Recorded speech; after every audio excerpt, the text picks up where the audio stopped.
So hi guys, my name is Mohammad Sakir and you watching my YouTube channel Easy Math। आज की इस video में हम एक नया चैप्टर त्रिकोणमिति का परिचय शुरू करेंगे। आपको याद होगा कि इससे पहले की वीडियो में मैंने बहुपद चैप्टर नंबर 2 बहुपद कंप्लीट कर दिया था। अब इस वीडियो में हम एक नया चैप्टर शुरू करेंगे। हाँ, लिंक मैं डिस्क्रिप्शन में दे दूंगा बहुपद की पूरी प्ले लिस्ट की। आप वहाँ से बहुपद देखिए, आपको बहुत अच्छे से समझ में आएगा। तो चलिए त्रिकोणमिति शुरू करते हैं नया चैप्टर। तो जैसा कि नाम आप पढ़ें, देखिए त्रिकोणमिति का एक डर बैठा होता है स्टूडेंट के हाथों में, तो हम हर एक चीज़ एक एक पॉइंट समझते हुए चलेंगे ताकि आपके मन से त्रिकोणमिति का डर निकल जाए। हालांकि बहुत आसान चैप्टर है, अगर आपको समझ में आ गया थोड़ा सा तो बहुत ज़्यादा कठिन चैप्टर नहीं है। बस एक एक चीज़ समझेंगे, क्या होता है लंब, कर्ण, आधार, साइन क्या होता है, कॉस क्या होता है, ये हर एक चीज़ डिटेल में समझते चलेंगे तो आसान हो जाएगा। तो जैसा कि त्रिकोणमिति है तो पहले नाम से ही शुरू करते हैं। नाम क्या है? त्रिकोणमिति। तो त्रि मतलब होता है तीन, कोण मतलब कोण, मिति मतलब मापना, तीन कोणों को मापना। या फिर इंग्लिश में देख रहे तो ट्राई, ट्राई मतलब तीन, गोन मतलब भुजा, मिट्टी मतलब माप, मेजरमेंट मापना। तो तीन भुजाओं को मापना या तीन कोण को मापना, ऐसी कोई आकृति हमारे पास है जिसमें तीन कोण या तीन भुजाएं आती हैं। तो ऐसी एक ही आकृति हमारे पास है, वो है ट्राइंगल, त्रिभुज। ठीक है, तो त्रिभुज में ही मतलब ये सारी की सारी त्रिकोणमिति आपकी त्रिभुज पे ही खत्म है और त्रिभुज पर ही शुरू है। अब आप सोच रहे होंगे कि त्रिभुज भी बहुत सारे होते हैं, कौन से त्रिभुज? एक समबाहु त्रिभुज, समकोण त्रिभुज और समद्विबाहु त्रिभुज, और भी नॉर्मल त्रिभुज कई तरीके के होते हैं। तो त्रिकोणमिति इन सब पे ना छोड़कर समकोण त्रिभुज, राइट एंगल ट्रायंगल पर लगेगी। ठीक है, जिसको इंग्लिश में राइट एंगल ट्रायंगल कहते हैं, समकोण त्रिभुज।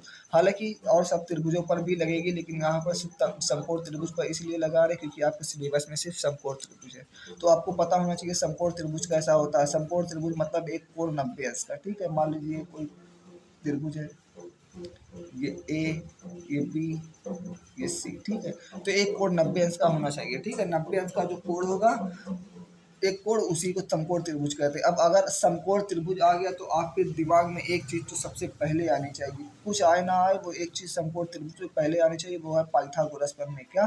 पाइथागोरस प्रमेय। पूरी की पूरी त्रिकोण समकोण त्रिभुज इसी पर है, पूरा का पूरा समकोण त्रिभुज इसी पर है। अगर कहीं पर भी समकोण त्रिभुज आए तो पाइथागोरस प्रमेय आपको याद होना चाहिए, और पूरा का पूरा त्रिभुज इसी पे है, और त्रिभुज पर बेस त्रिकोणमिति। तो इसका मतलब पूरी की पूरी त्रिकोणमिति इस पाइथागोरस प्रमेय पर होगी। चैप्टर नंबर 1 और चैप्टर नंबर 2 मतलब 8.1 और 8.2, ये तो पूरा पूरा इसी फार्मूले पे लगेगा, पाइथागोरस प्रमेय में। तो पाइथागोरस प्रमेय आपको क्या है वो तो याद ही होनी चाहिए। उससे पहले मैं आपको बता दूं कि पाइथागोरस प्रमेय आती है तो उसमें लंब, कर्ण और आधार की बात होती है। तो वो हम कैसे जानेंगे, इसमें लंब कौन है, कर्ण कौन है और आधार कौन है? तो देखिए, ये जो 90 अंश का है, इस कोण के सामने वाली भुजा को हमेशा हम बोलेंगे कर्ण। क्या? कर्ण। आप बचपन से ही पढ़ते आ रहे हैं, इस लंबी वाली भुजा को लंब और नीचे वाले को आधार। तो ये गलत है, ये गलत है एकदम से। आपको मैं सही तरीका बताता हूँ कौन सा लंब होगा कौन सा आधार। ये कर्ण तो फिक्स है, कर्ण 90 डिग्री के सामने वाली कर्ण। अगर हम इस कोण की बात करें, कोण ए, तो ये वाला हो जाएगा लंब और बाकी जो बच गया आधार। लेकिन अगर कोण बदल जाएगा तो जान लीजिए आधार बदल जाएगा। जैसे देखिए मैं यहाँ पे एक त्रिभुज और बनाया तो सेम त्रिभुज, ये ए था, ये बी था और ये सी था। इस कोण पे बात कर लीजिए तो ये कर्ण। लेकिन मान लीजिए इस कोण पर अगर बात चले, ये तो 90 अंश का कोण था, ये कर्ण। इस कोण पर बात करें तो ये लंब हो गया आपका और ये क्या हो गया, आधार। तो लंब और आधार डिपेंडेंट है कोण पर, जिस कोण की बात चले उसके सापेक्ष वाला क्या हो गया, लंब, और बाकी जो बचा आधार। अगर साइन है, साइन ए कहा तो ए मतलब ये लंब हो गया, ये आधार, कर तो फिक्स। अगर साइन बी कहा तो ये लंब हो गया और ये आधार हो गया, कर तो फिक्स है। ठीक है, तो ये आपको याद होना चाहिए। चलिए मैं इसको भी लिख भी देता हूँ। 90 डिग्री के सामने वाले को, 90 डिग्री के सामने वाली भुजा क्या होती है, कर। ठीक है, और जिस कोण की बात की जाए उसके सामने वाला क्या होता है, जिस कोण की बात की जाए उसके सामने वाली भुजा क्या होती है, लंब। जिस कोण की बात की जाए उसके सामने वाला लंब, उसके सामने वाली वाली भुजा लंब। ये आपको याद रहेंगे, ये नोट कर लेना। ठीक है, ये एक और ये दो चीजें नोट कर लेना ताकि आपको लंब और कर्ण में कंफ्यूजन ना हो। अभी हमेशा से आप इसको लंब और इसको आधार बोलते आए हैं, है ना। तो लंब और आधार में आपको फर्क होना चाहिए। अगर ये कोण है तो ये भी लंब हो सकता है, आधार भी लंब हो सकता है, लंब भी आधार। इसका मतलब आप एक छोटी सी चीज डाले, अगर कोण बदला तो लंब और कर्ण भी आपस में बदल जाएंगे। इस कोण की बजाय ये कोण हुआ तो लंब और कर्ण आपस में क्या हो जाएंगे, बदल जाएंगे। इसको बोलते हैं इंटरचेंज। इतना मुझे लगता है आपको समझ में आ गया होगा। तो अब मैं पाइथागोरस प्रमेय लिख देता हूँ, इसी का उपयोग है। पाइथागोरस प्रमेय होती है कर्ण की घात 2 बराबर में लंब की घात 2 प्लस में आधार की घात 2। आपने कक्षा 9 में, अब कक्षा 9 क्या, कक्षा 8 से कक्षा 7 से पढ़ते आ रहे हैं पाइथागोरस प्रमेय। तो यही होती है पाइथागोरस प्रमेय, यही इसी फार्मूले से पूरी त्रिकोणमिति आज लगेगी। तो ये रहा आज का इतना ही। अब चलिए टी रेशियो के बारे में जान लेते हैं। चलिए अब मैं आपको बताता हूँ त्रिकोणमितीय अनुपात क्या होता है। त्रिकोणमितीय अनुपात क्या होता है, इसके लिए मैंने एक समकोण त्रिभुज बना लिया ए बी सी, जिसका कोण भी क्या था, समकोण। तो उसके सामने वाली कर्ण और मैंने ये कोण ले लिया, तो ये लंब और ये आधार हो गई। तो त्रिकोणमितीय अनुपात मतलब इस त्रिभुज का अनुपात है ना। त्रिकोणमितीय तो त्रिभुज है, तो त्रिभुज का अनुपात। अब त्रिभुज का अनुपात मतलब उसकी भुजाओं का अनुपात। अनुपात तो आप जानते होंगे, जैसे 2/3 या फिर 2:3, इसी को हम अनुपात कहते हैं, ठीक है। तो इसकी भुजाओं का अनुपात, तो मतलब लंब कर्ण और आधार का आपस में क्या है, अनुपात है। तो एक बार ले लीजिए लंब और कर्ण का अनुपात, लंब अनुपात कर्ण। इसको आप लिख सकते हैं लंब बटे कर्ण भी, लंब बटे कर्ण, है ना, ठीक है। अभी मैं और बताता हूँ। एक बार लंब का आधार के साथ अनुपात ले लीजिए, लंब अनुपात आधार। इसको आप लिख सकते हैं लंब बटे आधार भी, लंब बटे आधार। एकदम डिटेल से चलेंगे ताकि आपको परेशानी ना हो। लंब बटे आधार। एक बार आप ले सकते हैं कर्ण बटे आधार, कर्ण अनुपात आधार, कर्ण अनुपात आधार, या फिर कर्ण बटे आधार, है ना, कर्ण बटे आधार। एक बार आप ले सकते हैं इस कर्ण का लंब के साथ अनुपात, कर्ण अनुपात लंब। देखिए यहाँ पे लंब अनुपात कर्ण और कर्ण अनुपात लंब दूसरा, जैसे 2/3 और 3/2 दोनों के अलग अलग मान है, ठीक है। ये दोनों इक्वल नहीं है। इसी तरीके से लंब अनुपात कर्ण और कर्ण अनुपात लंब दोनों अलग अलग होंगे, कर्ण अनुपात लंब या फिर कर्ण बटे लंब, ठीक है। इसको भी हम कुछ बोलेंगे अभी आगे, ठीक है। अब एक बार आधार अनुपात लंब हो सकता है ना, आधार अनुपात लंब, आधार अनुपात लंब, या फिर आधार बटे लंब। अब एक आधार अनुपात कर्ण भी हो सकता है, आधार अनुपात कर्ण या आधार बटे कर्ण। देखिए क्या इससे ज़्यादा कुछ और हो सकता है। लंब का कर्ण के साथ ले लिए, कर्ण का लंब के साथ, लंब का आधार के साथ, आधार का लंब के साथ, और आधार का कर्ण के साथ, कर्ण का आधार के साथ, ठीक है। सब हमने ले लिया। तो गिनिए आप कितने हुए, 1 2 3 4 5 6।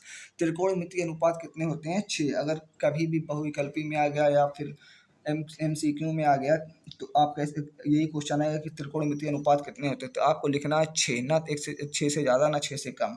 तो अब यही चीज़ हम बताने होता है। अब ये देखिए लंब अनुपात कर्ण या लंब बटे कर्ण, ये बोलना कितना कठिन लग रहा है। तो इसी को नाम दे दिया गया क्या, साइन। इसी को नाम दे दिया गया साइन। उसी तरीके से लंब अनुपात आधार, लंब अनुपात आधार, इसको कितना बोलने में लग रहा है, लंबा, लंब बटे आधार, इसको नाम दे दिया गया कॉट, ठीक है। उसी तरीके से ये अब देखिए कर्ण अनुपात आधार, कर्ण अनुपात आधार, इसको बोलने में कितना लंबा लग रहा है, इसको नाम दे दिया गया सेक। उसी तरीके से कर्ण अनुपात लंब, इसको नाम दे दिया कौशिक, है ना। फिर इसके बाद क्या है, आधार अनुपात लंब, इसको नाम दे दिएगा टैन, और इसको एक लास्ट बचा इसको कॉस, ठीक है। अब सारे कोण की बात चली ए पर, तो ए ले लिया, ए सब जगह ए ले लिया, ठीक है। Sign A, cos A, tan A, ठीक है। कोड़े पे बात चल रही है, ठीक।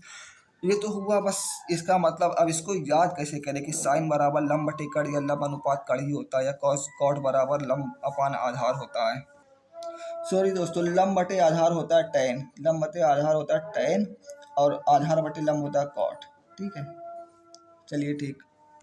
तो ये हो गया पूरा मामला कि क्या होता है कैसे। अब इसको याद करने का तरीका, आसान तरीका, जिससे आपको याद रहे कि साइन बराबर लंब बटे कर्ण होता है या कॉट बराबर आधार बटे लंब होता है, इसको याद करना मुश्किल होता है। तो एक मैं बहुत छोटी ट्रिक बताता हूँ आपको। उसके लिए आपको एक सीक्वेंस याद करना पड़ेगा। जैसे पहले साइन, है ना, एक, फिर कॉस, फिर टैन, फिर कॉट, फिर सेक, फिर कौशिक। ये सीक्वेंस याद करना पड़ेगा। थीटा पे देते हैं ना, कोण को जनरली थीटा से डिनोट करते हैं, theta, sine theta, cos theta, tan theta, और इसको बोलते हैं थीटा, ठीक है।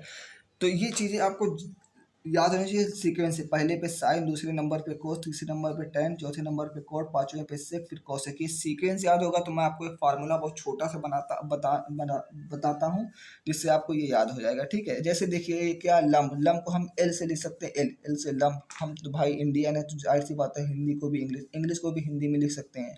इसी तरीके से कर्ण को क्या लिख सकते हैं, के, आधार को ए, ठीक है। तो एक फार्मूला आप याद रखिए, लाल बटे कक्का, क्या, लाल बटे कक्का, लाल बटे कक्का, 3-4 बार रटिए आपको अच्छे से याद हो जाएगा लाल बटे कक्का। लेकिन ये सीक्वेंस तभी, ये लाल बटे कक्का तभी अप्लाई होगा जब आपको सीक्वेंस याद होगा। ये पहला sine cos tan sec cosec, ठीक है, ये सीक्वेंस। अब देखिए पहले शुरू का 3 इधर से लंब बटे कड़ आधार बटे कड़ लंब बटे आधार, ठीक है। यहाँ पर पहला साइन साइन क्या होता है, लंब बटे कड़, ठीक है, पहला।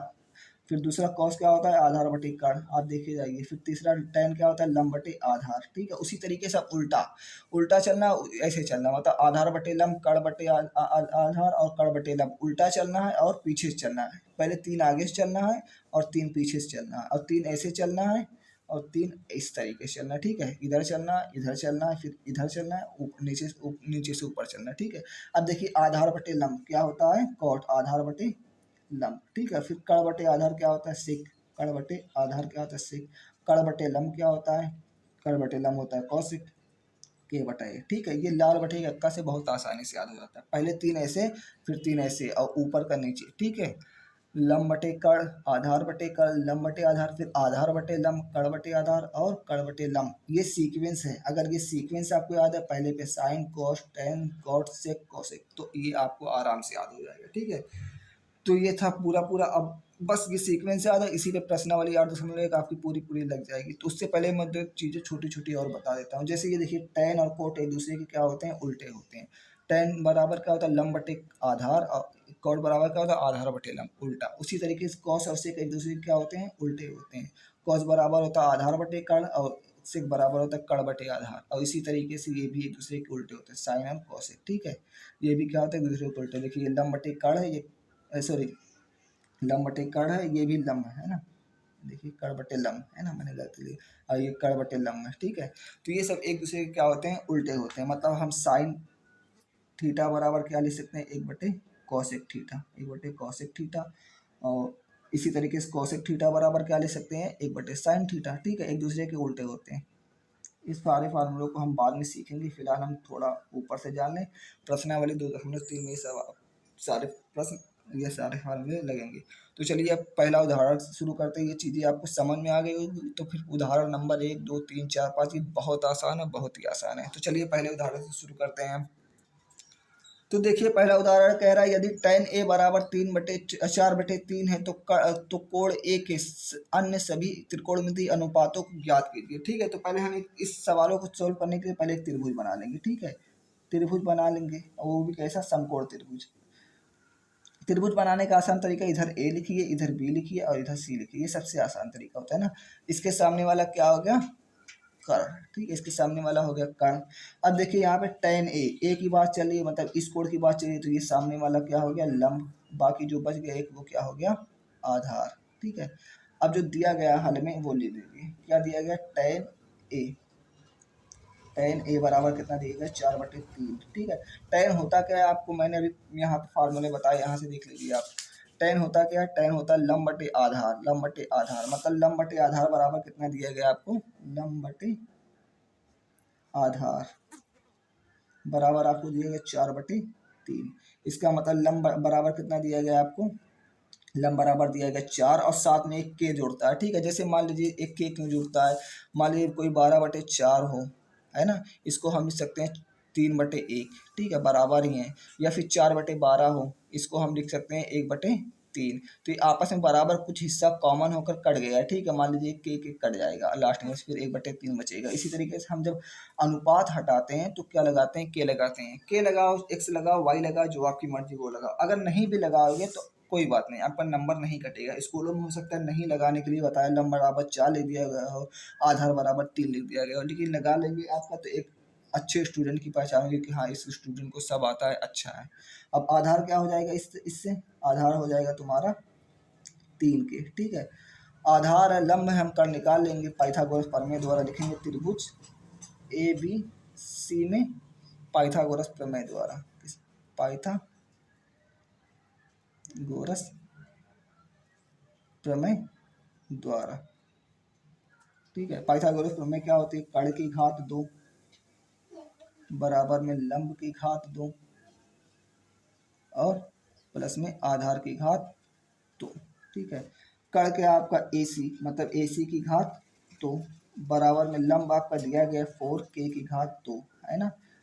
प्लस आधार कितना दिए 3 k की घात 2, 4 k की घात 2, देखिए इसकी भी घात इसकी भी घात है, 4 × 16 k की घात 2 और प्लस 3 × 9 k की घात 2 बराबर में हो जाएगा 25 k की घात 2। जोड़ेंगे तो AC² बराबर आ गया 25 k की घात 2, तो AC बराबर कितना आ जाएगा 25 k की घात 2 अंडर रूट में। ठीक है, AC बराबर, अब देखिए 25 का अंडर रूट 5 हो जाएगा, अब k² से अंडर रूट से स्क्वायर कट के k आ जाएगा, तो मतलब AC या कड़ कितना आ गया आपका, कड़ आपका आ गया 5 k। ठीक है, तो चलिए लिख देते हैं, ये 5 k, ये आपका आधार 3 k था और ये लंब कितना था 4 k। ठीक है, अब क्या निकालना है हमको, त्रिकोणमिति के सभी अनुपात।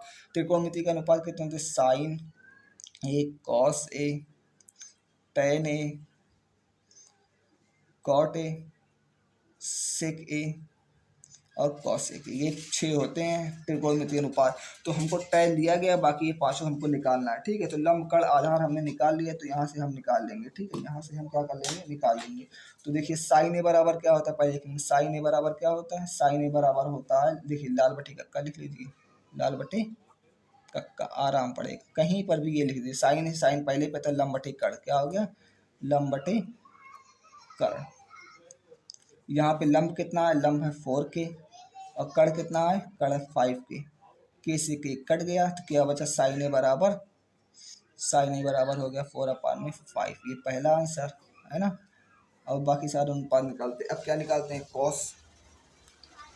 कॉस क्या होता है, कॉस दूसरे पर है, आधार बटे कड़, क्या आधार बटे कड़। आधार कितना है यहाँ पर, आधार है यहाँ पे 3 k और कड़ कितना है 5 k हमने निकाला। k से k कट जाएगा, क्या बचा, कॉस ए बराबर 3/5। ठीक है, और tan तो निकला ही है। अब क्या निकालें, कॉट निकालें। कॉट क्या होता है, कॉट मतलब चौथे नंबर पे, ये 3 फिर 3, आधार बटे लंब क्या होता है, आधार बटे लंब। आधार कितना है यहाँ पर, आधार है हमारा 3 k और लंब कितना है हमारा 4 k। तो कॉट ए बराबर क्या हो गया, कॉट ए बराबर हो गया 3/4। अब क्या है, सेक और कॉसेक है ना, तो सेक यहाँ पर निकाल दे। सेक क्या होता है आपको पता होगा, बताइए जल्दी से बताइए, सेक क्या होता है। सेक 5वें नंबर पर होता है, 5वें नंबर के हिसाब से कड़ बटे आधार क्या हो गया, कड़ बटे आधार, कड़ बटे आधार। कड़ का मान यहाँ पे 5 k और आधार का मान यहाँ पर 3 k। ठीक है, k से k कट गया, से के बराबर आपका आ गया 5/3। ठीक है, उसी तरीके से एक लास्ट कौशिक क्या होता है, कौशिक के बराबर कौशिक होता है एकदम लास्ट में, छठा नंबर मतलब कड़ बटे लंब, क्या कड़ बटे लंब। कड़ क्या होता है आपका 5 k हमने निकाला था, लंब 4 k। ठीक है, k से k कट गया, कौशिक कितना आ गया, कौशिक कितना आ गया आपका, कौशिक आ गया 5/4। तो ये सारे अनुपात हमने निकाल दिए। इस देखिए कैसे कि एक अनुपात आपको दिया है, आप उससे सारे अनुपात आराम से निकाल सकते हैं बिना किसी झंझट के, बिना किसी टेंशन के। तो चलिए ये उदाहरण पहला हो गया है। अब उदाहरण नंबर दूसरा देखते हैं। एक चीज़ मैंने अभी आपको बताई थी कि साइन और कॉस एक दूसरे के उल्टे होते हैं, तो उनके मान जो आएंगे एक दूसरे के उल्टे होंगे। देखिए साइन बराबर आया था 4/5, यहाँ पे आया कॉस बराबर 5/4, कॉस एक बराबर उल्टा। उसी तरीके से देखिए कॉस कितना आया था 3/4 आया था, और सेक कितना आया है, सॉरी कॉस कितना आया था, कॉस क्या होता है 3/5 है ना, देखिए 5 था यहाँ पे, 3/5 आया था और से कितना आया 5/3। उसी तरीके से tan क्या दिया गया था हमको, tan दिया गया था 4/3 और कॉट कितना आया 3/4। दोस्तों ये रहा आपका उदाहरण नंबर तीसरा। उदाहरण नंबर दूसरा मैं इसलिए नहीं करा रहा हूँ क्योंकि थोड़ा सा अलग टाइप का है। ये उदाहरण नंबर पहला, तीसरा, चौथा और पांचवा एक जैसे है, तो फ्लो बना है, तो उसी तरीके से पहले बहुत सारे उदाहरण अलग कर लें, फिर जो थोड़ा सा अलग है उसको कर लेंगे बाद में। ठीक है, इसके बाद वाली वीडियो में वो कर लेंगे और उस पे के प्रश्न कर लेंगे। तो यहाँ पे देखिए दिया गया है कि त्रिभुज ABC लीजिए, एक त्रिभुज लीजिए ABC है ना, हमने एक त्रिभुज ले लिया।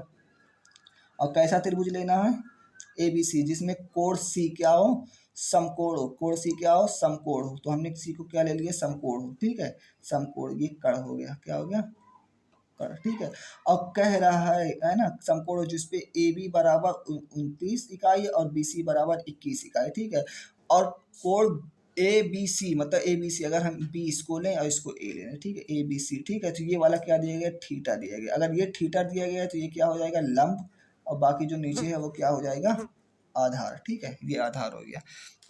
थोड़ा फिगर सही नहीं बनना, आप लोग समझ आया, ठीक है। अब कह रहा है ये थीटा दिया गया है ना, तो कह रहा है कि cos square theta plus sine square theta बराबर का मान निकालिए, और cos square theta minus sine square theta का मान निकालिए। तो निकाल लेंगे हम, ठीक है। लेकिन एक चीज़ मैं आपको बता दूं, cos square theta plus sine square theta या sine square theta plus cos square theta, चाहे जहाँ भी इनका मान एक होता है, अभी मैं दिखाऊंगा इनका मान एक आएगा भी, ठीक है। ये फार्मूला है जो आपको 8.4 में मैं खुद सॉल्व करवाऊंगा, ठीक है।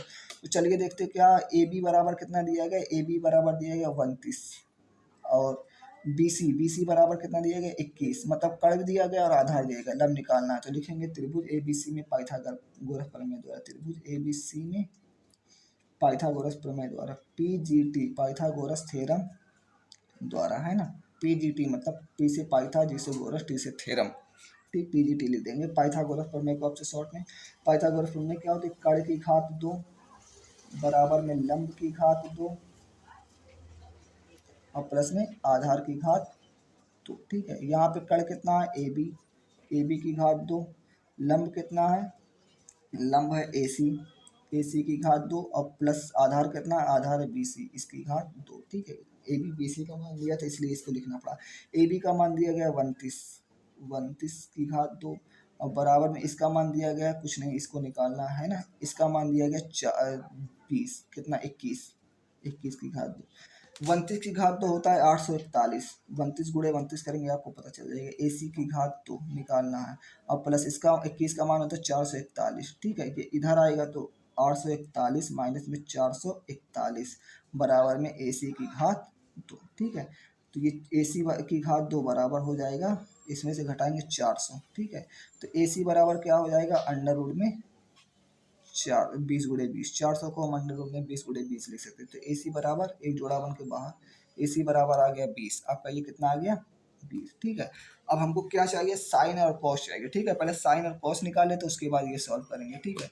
तो कॉस थीटा बराबर क्या होता है, पहले लिखेंगे कॉस थीटा, थीटा ये है ना, कॉस थीटा, कॉस क्या होता है, कॉस होता है लाल बटे कक्का से दूसरे नंबर पे आधार बटे कर्ण, क्या होता है, आधार बटे कर्ण, ठीक है, आधार बटे कर्ण। देखिए आप लोग ये भूलिएगा नहीं, देखिए कॉस क्या होता है, आधार बटे कर्ण, ठीक है। और उसी तरीके से साइन क्या होता है, लंब बटे आधार, ठीक है, लंब बटे कर्ण।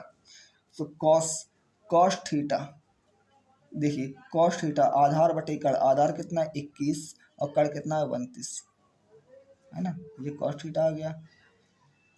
फिर क्या चाहिए हमको, साइन थीटा, क्या चाहिए, साइन थीटा, साइन क्या होता है आपका, लंब बटे कर्ण, क्या होता है, लंब बटे कर्ण। तो साइन थीटा, लंब क्या है यहाँ पर, लंब है 20, कर्ण क्या है 29, ठीक है, ये आ गया साइन थीटा। अब हमको मान किसका निकालना है, साइन थीटा बटे कॉस थीटा का निकालना है, और sine theta minus cos square theta minus sine square theta का, और cos square theta plus sine square theta, इन दोनों का मान निकालना है ना। तो हम पहले का मान निकाल लेते हैं। पहला मान क्या है, कॉस स्क्वायर थीटा प्लस का साइन स्क्वायर थीटा, ठीक है। तो देखिए एक चीज़ मैं आपको बता दूं, कॉस स्क्वायर थीटा हो या फिर कॉस थीटा का स्क्वायर, दोनों बराबर हैं आपस में, ठीक है। इसी तरीके से यहाँ पर भी हम बराबर लेंगे। तो कॉस थीटा का मान कितना है, 21 बटे में 29 की घात 2, ठीक है, प्लस में साइन का मान कितना है 20 बटे में 29 की घात 2, ठीक है। तो ये जो घात 2 है, इसकी भी घात 2, इसकी भी घात 2, 21 की घात 2 होती है 441, 29 की होती है 841, कितनी 841। उसी तरीके प्लस इसकी होती है 20 की 400 और इसकी होती है 841, हर बराबर हैं तो ऊपर वाले जुड़ जाएंगे, 841 प्लस में 441 और प्लस का ये हो जाएगा 400, ठीक है, बराबर में 841 बटे में 841, इन दोनों को जोड़ेंगे 841, कट के कितना आ गया 1, इसका मान कितना आ गया 1, ठीक है। अब मैंने अभी पहले वीडियो शुरू करने से पहले, सवाल लगाने से पहले बताया था, कॉस स्क्वायर थीटा और साइन स्क्वायर थीटा कहीं पर भी हो उनका मान 1 होता है, ठीक है। चलिए अब दूसरा वाला क्या है, दूसरा वाला है कॉस स्क्वायर थीटा माइनस का साइन स्क्वायर थीटा, इसका नहीं होता है 1, ठीक है, इसका निकालना पड़ेगा क्या होता है, हमेशा प्लस वाले का होता है। तो cos square theta, cos square theta, cos का मान 21 बटे में 32 की घात 2 माइनस साइन का मान 20 बटे में 32 की घात 2। ठीक है, ये हो जाएगा 441 बटे में 841। ठीक है, माइनस 400 बटे में 841। हर बराबर है, नीचे वाला घट जाएगा। देखिए हर बराबर है 841, ये 441 माइनस में 400। ठीक है, बराबर में कितना हो गया 41 बटे में 800, 841। ठीक है, ये आपका आंसर हो गया। ठीक है, तो ये सवाल नंबर दूसरा हमने सॉल्व कर लिया, स्क्रीनशॉट ले लें जल्दी से। उदाहरण नंबर तीसरा, सॉरी। अब उदाहरण नंबर चौथा एक। तो दोस्तों आज की वीडियो में बस इतना ही। बाकी के बचे हुए उदाहरण और फिर प्रश्नावली 8.1 को मैं अगली वीडियो में शुरू करूँगा। वीडियो ज़्यादा बड़ी हो जाएगी। तो अब आज के लिए बस इतना ही। उम्मीद करता हूँ कि वीडियो आपको बहुत अच्छे से समझ में आया होगी। देखिए त्रिकोणमिति का डर बिल्कुल ना लीजिए, बहुत आसान सब्जेक्ट है। मैं बहुत अच्छी तरीके से हर एक उदाहरण को और हर एक सवाल को कवर करूँगा। अगर आपको समझ में नहीं आएगा तो मैंने वीडियो के डिस्क्रिप्शन में मैं अपने इंस्टाग्राम की लिंक दे दूँगा, आप वहाँ पर सवाल को कमेंट करके मुझसे पूछ सकते हैं। और वीडियो में मैं बहुपद चैप्टर की पूरी प्ले लिस्ट दे दूँगा, आप वहाँ से पूरा बहुपद भी देख लीजिए, आपको अच्छे से समझ में आएगा। Thank you.